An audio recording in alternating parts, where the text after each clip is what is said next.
heads for not. Well, we were talking about efficacy of 12-step programs, so that's my beef with it. I think any attempt for anybody to go, hey, let's try to help somebody get off,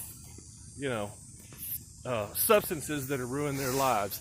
I think in general, I would say that's a pretty good program. Anything that somebody's going to step in and go, hey, like what I'm trying to do, what Keith has signed on to do is to help you and Katie become adults. That is our role. That is our goal. I think Keith is more recent convert to the idea, but it's also we could call it a 12-step program for becoming an adult. That is what Keith and I are trying to do.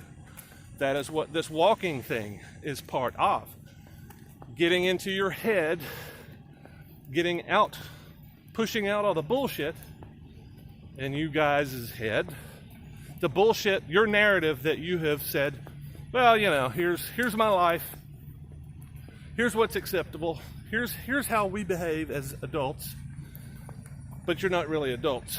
According to the rest of the world, or at least America, you may fit in perfectly in some tribe in Africa or South America where they're just real accepting. My guess is that you would lose a lot of weight if you guys went and joined some sub-Saharan tribe. You would lose a lot of weight because everybody would be going, Kasey sleeps till 10 in the teepee every morning, doesn't get up, doesn't hunt, doesn't gather food with the women, doesn't take care of the kids. Well, maybe that would be your thing, is taking care of the kids. I don't know.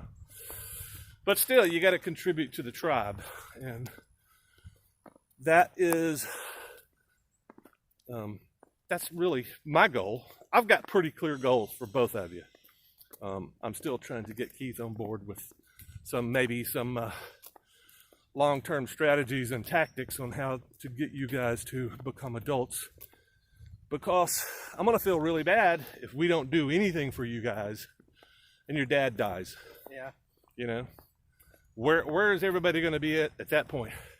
Well, you guys will be able to hang out in the house because it's paid for. Until the tax man comes calling, then he's going to put that house up for auction. And he's going to say, you guys are evicted. Y'all are gone because y'all haven't paid the taxes because neither of you work. Y'all don't really give a shit. And even if you could figure out a way, come on, catch up. Even if you could figure out a way to pay the taxes, you got to pay the water bill, the power bill. You got to eat. You could be homeless and happy.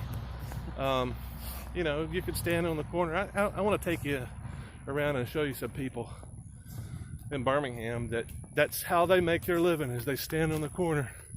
Make $300,000 a year. They could. This one girl, man, I'd really like to talk to her. She's probably making $50 a day. I would say maybe on a good day she may be making 100 plus. So, if you have that ability to, suck up your pride and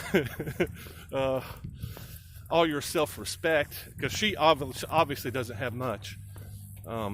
But she knows how to work the streets, man. She's out there smiling every day and waving. She does this little cutesy wave, and the last time I saw her, she was pregnant. So I haven't seen her since her belly got big. So I'm thinking maybe somebody else is supporting her now, other than the people on Highway 78.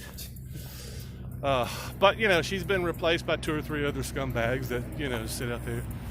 Actually, one of the guys I saw yesterday, I went through there yesterday. One of the guys looked like he had looked like maybe he had a stroke or some kind of accident, because he was clearly had some kind of a disability. But most of them are healthy adults that just don't want to fit in society, don't want to do what they've got to do to feed themselves. And I don't care where you live. I would rather you not expect me to feed you.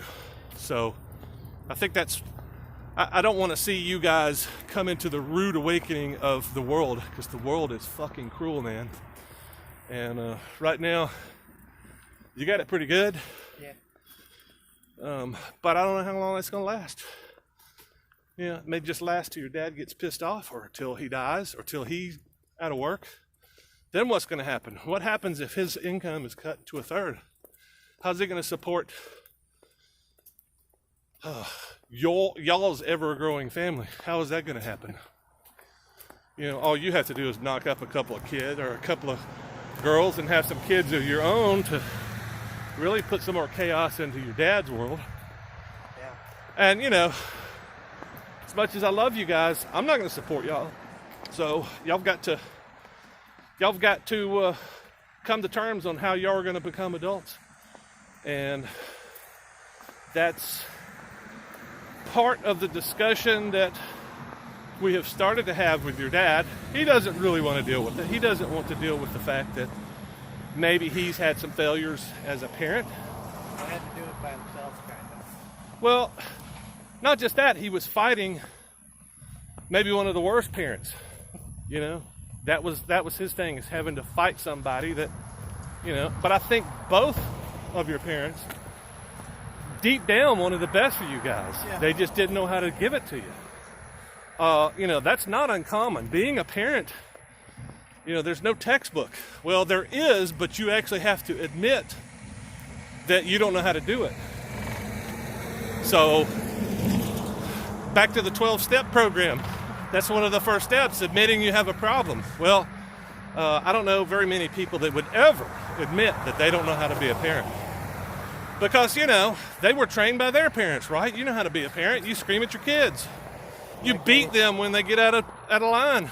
Okay, this would not admit that she doesn't know how to be a parent. Oh, no. I've said it several times that, you know, you're not a good mom, and she just gets irate. And, you know, of course she knows how to be a parent. Because she was trained by the best, right? She went to parenting university for 18 years. Well, she's still at home, so she's never left. She's still learning how to be a parent.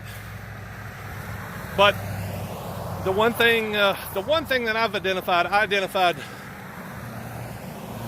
almost 20 years ago. The one thing that your dad was failing at was consequences. If you don't do this, I'm going to do that.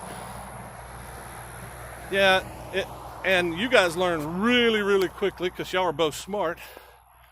Hey, you know, Dad always says this, but he never really does it. He says, you know, I'm going to do this, I'm going to do that if you don't do this. If y'all don't start doing this, I'm going to do that. Well, as far as I saw, that never happened. I don't know if you remember a time that he actually followed through with something. But I don't remember seeing it ever. I just remember you and your sister kind of chuckling, as I would. You know, kids, I mean, that's what we do. We figure out how to get away with stuff. And you guys were smart enough to know there's not really any consequences, so what's the big deal? So I think that's the one thing that he failed at. There's never been really any consequences with you guys. But again, he always had your best interest in mind. He just didn't know what your best interest was. Your best interest was to be held accountable for your behavior. And I don't think you guys ever have really learned that lesson. And I would force at least half the blame on your parents. Not being held accountable for your actions is devastating for a human. Because, you know, someday you're going to be held accountable. I didn't have many actions to be held accountable for when I was growing up. Well, okay, you guys weren't horrible, but, you know, I don't think y'all were any worse than any other kids. I'm not saying that. I'm just saying that I think my picture of, you know, your flaws stem from the fact that you were never really held accountable. There's never been any accountability for your actions or your lack of actions. So in other words, I would say that your parents spoiled you. Typically, people interpret spoiled as, well, you buy them anything they want, you get them a nice car, you get them all this stuff. Well, that doesn't really apply to you guys because your parents weren't rich. But you got everything you needed. You didn't really have to work for anything. And that may be another problem. That may be bigger than the lack of accountability. But, you know, those two problems right there is you've always gotten what you wanted. And now if you beg hard enough, you'll get what you want too, right? I mean, there's not a lot of stuff you go without. You got a roof over your head. You're well fed, obviously. You have clothes. And now your dad is taking care of Katie's child, which should not be his responsibility. So with all that, you know, how do you fix that? How do you fix that inability for your children to fend for themselves, to take care of themselves? How do you deal with that? What's your suggestion? I don't know. What's your suggestion on how we help you guys grow into adults? How you take on the responsibility of your life? What is your suggestion? I don't know, man. Well, we're going to come up with some ideas here.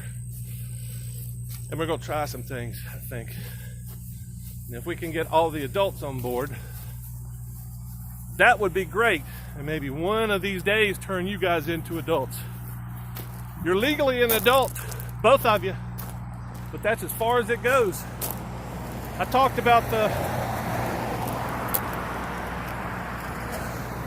man skills. I can't remember what I called it. Teaching you how to become a man.